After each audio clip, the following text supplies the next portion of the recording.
Oh, hello. Welcome to the new episode of... What is this show called?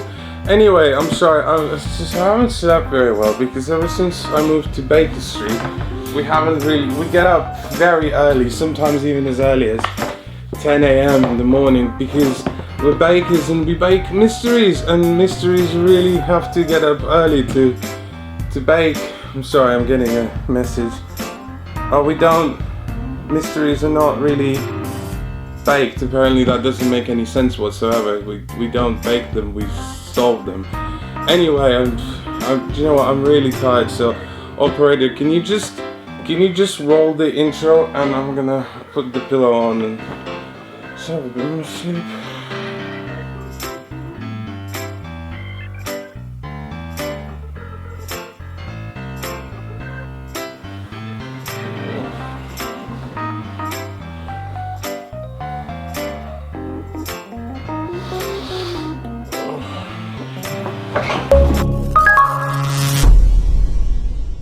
Beyond Baker Street is a card game, but unlike any other card game, you're not playing against each other. You are playing against Sherlock Holmes. And see, Sherlock Holmes is just a tiny little wooden pawn that moves along this board. And when it reaches the zero space, that means you have lost the game. See, you're trying to solve the mystery before Holmes does.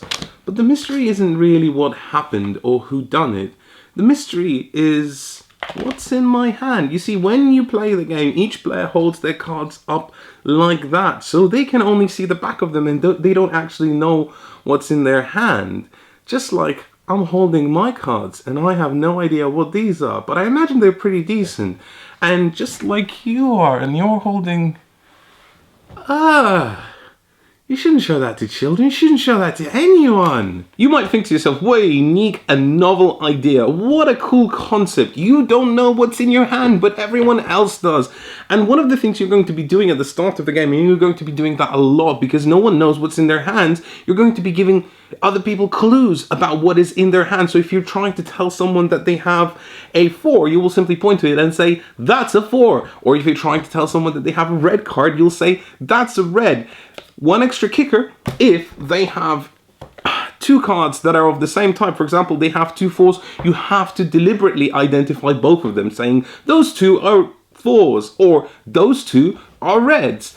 But every time you do so, Holmes advances one step because whilst you're busy giving each other clues, he is one step closer to solving the mystery. So you can't just keep going and telling everyone what is actually in their hands. You have to have a cohesive plan as what you're going to be doing with that information. And more importantly, not what you're going to be doing, what the other players are going to be doing with what you're trying to tell them. And you can't tell them anything else because within the rules of the game, you're just limited to talking about that. If you want to talk about the weather, sure. If you want to talk about Boris Johnson, that's also fine, just not in my YouTube comments. But if you want to talk about strategy, you're expressly forbidden. Hello, and come with me under the table where I'll tell you a little secret. See, here's the thing about Beyond Baker Street. People actually do talk about strategies when they play. They're not allowed to. But when you begin the game, when you play it for the first time, or even the second or the third one, no one's really good enough to actually figure out how to win the game. So they inevitably let some things slip. And Beyond Baker Street is not the only game that kind of does that. Oh, what's this? Hanabi! Didn't I just say that Beyond Baker Street is pretty unique and no other game does the thing that it does? Actually, see, here's the thing. Beyond Baker Street is a game by first-come designers Robin Lees and Steve Mackenzie, who did make a pretty spiffing game, and they should be proud of themselves for doing it. However, there are a few games like that out there already where you are holding your cards facing outwards and helping each other deduce what it is you're actually holding in your hand.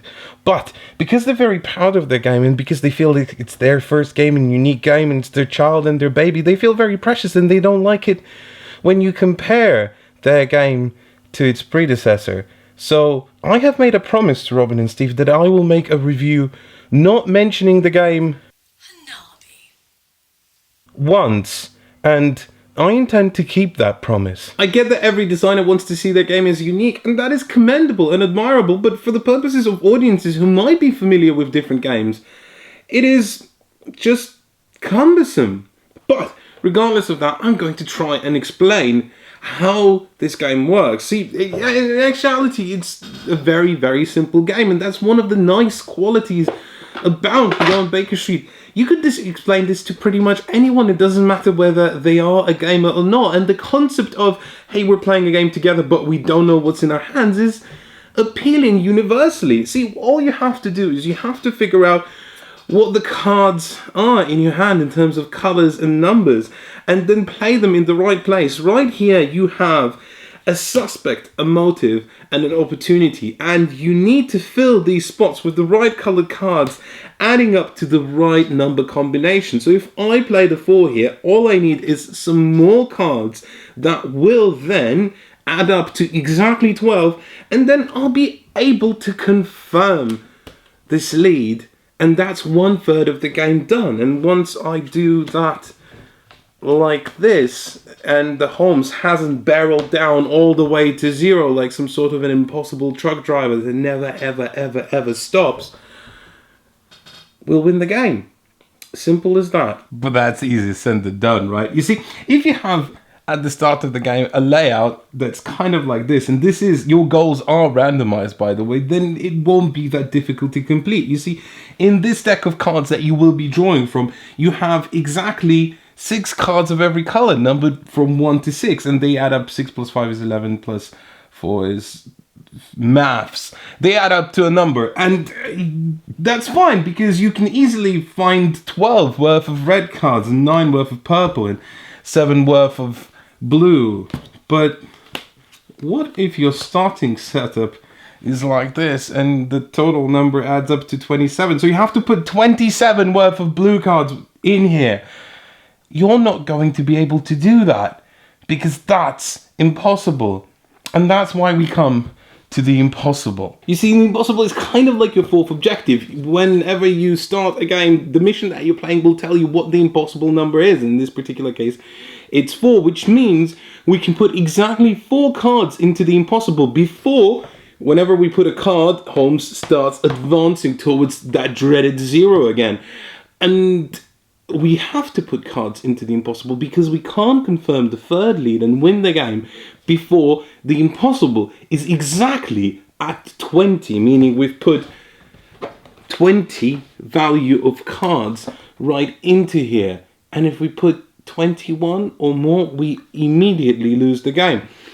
And one of the things you can do to fix this impossible situation right here is you can discard one of these cards into the impossible as a dead card, counting towards that number 4 total, but not adding any value, and flip yet another suspect.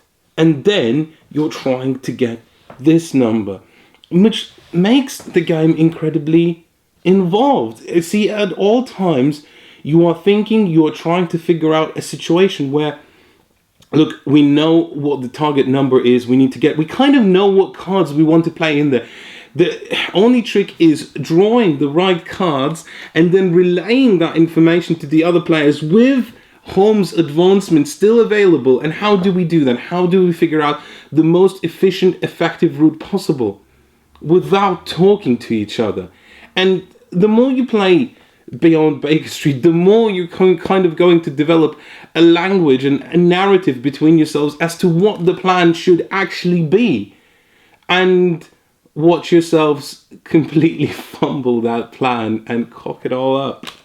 Communication is exactly what makes Beyond Baker Street such a beautiful game, because you see, at one point you might be thinking that you've given your partner the exact right amount of information for them to deduce exactly what they need to do, and then your face is kind of excited and you watch them make their gears in their brain turn like little tiny spiderweb clockwork cogs, and as you realize, as they're turning in the wrong direction, and whatever it is they're thinking of, they're not thinking of the thing that you wanted them to desperately think. and you watch them reach for the wrong card, and your face has to remain exactly like this. Well, actually, what it wants to do is pretty much this. And they play the card, and all you can do is scream at them very, very angrily. Or at least you want to, but you're never going to, because it's just a game. And you're a nice person. You're a very nice person. You certainly haven't told them some really, really nasty things that you're going to regret for a very, very long time. This is certainly not a game that makes you do that, does it? But to make this absolutely engaging puzzle even more interesting, or to call it the right thing, dastardly devious, is these wonderful characters that you will be dealt randomly at the start of the game, like your neighbour's kid, or Sheila Hancock, or Nigel Farage, and finally your cat. They are great because they can be very, very good and add absolutely awesome bonuses. Like, for example, whenever you put a card into the impossible, no matter how many cards there are in the impossible, Holmes never advances one step, which feels really, really good. Or they can be really, really horrifyingly bad when most of the clues you need to give are of the witness type, blue, and your character says you can't tell the other players what cards a witness is because you just can't, because you're Nigel Farage, you don't really want any witnesses. And that immediately creates a puzzle where you're looking at the board and going, oh my god, this is pretty much impossible unless we somehow manage to do this absolutely perfectly without communicating with each other.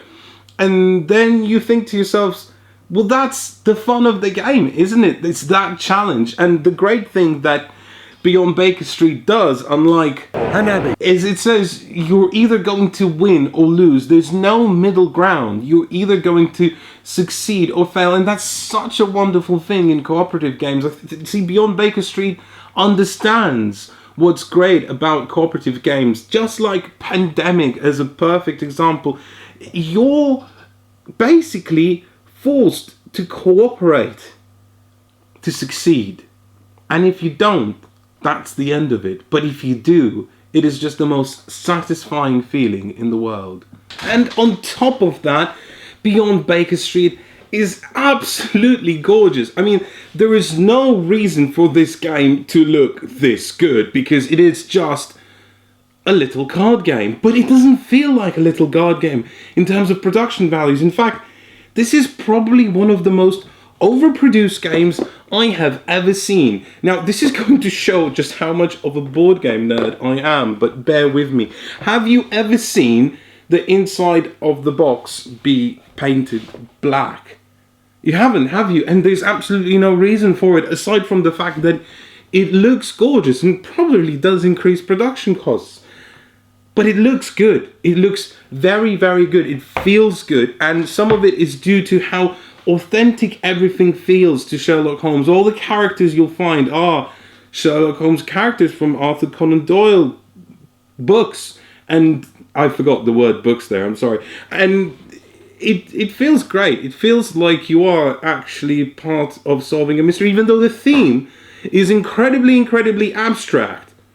And it feels like it almost doesn't relate to the game in any way, but actually it does, because, for example, when you get that situation where you can't actually fill the numbers that you have in here with cards you have in your hand or the cards remaining in the deck, you have to eliminate the suspect, which pretty much means, hey, that can't be the right suspect because this suspect is impossible. It doesn't add up.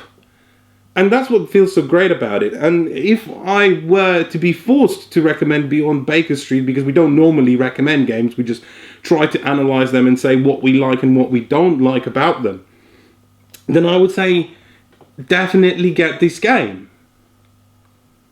Except I feel like you know what's coming next. Look, we're back under the table again because I don't want the designers hearing this, because you see, it's entirely not their fault, but this game is too expensive.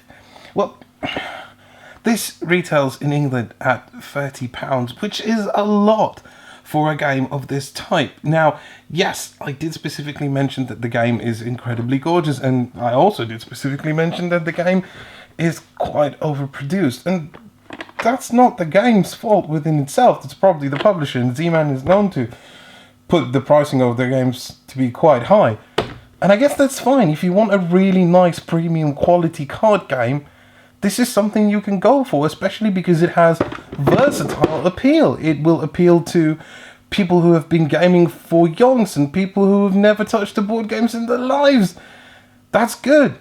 But the other thing is, well, again, I don't want the designers to hear this, but if you are a fan of that other game called Hanabi? you might appreciate it for its simplicity, for its streamlininess, if that's a word, and just for doing the thing that it does very simply. This has more systems and slightly more complexity. By no means is it a complicated game, but it feels like it does similar things, although I would argue that Beyond Baker Street does give you a much more rewarding and much more satisfying experience, the experience of winning, the experience of achieving something. So I'm not going to make that decision for you whether you should get this game or not. You have to decide that for yourselves. And if your wallet is a little bit tight, then maybe skip this one. And if your wallet isn't tight and you want a nice looking card game, this is a card game definitely for you. So there you go, Robin and Steve. I have kept my promise. I have not said the word Hanabi. once. And you know what, guys? I saved the best for last. You ready? Here it goes. Hanabi. Hanabi. Hanabi. Hanabi. Hanabi. Hanabi. Hanabi. Hanabi. Hanabi. Hanabi. Hanabi. Hanabi. Hanabi. Hanabi. Hanabi. Hanabi. Exactly. My mama cooks in Italy, mama swims in Argentina, mama's got a chungaye. My mama sports in Venezuela, mama likes Cinderella, mama's got a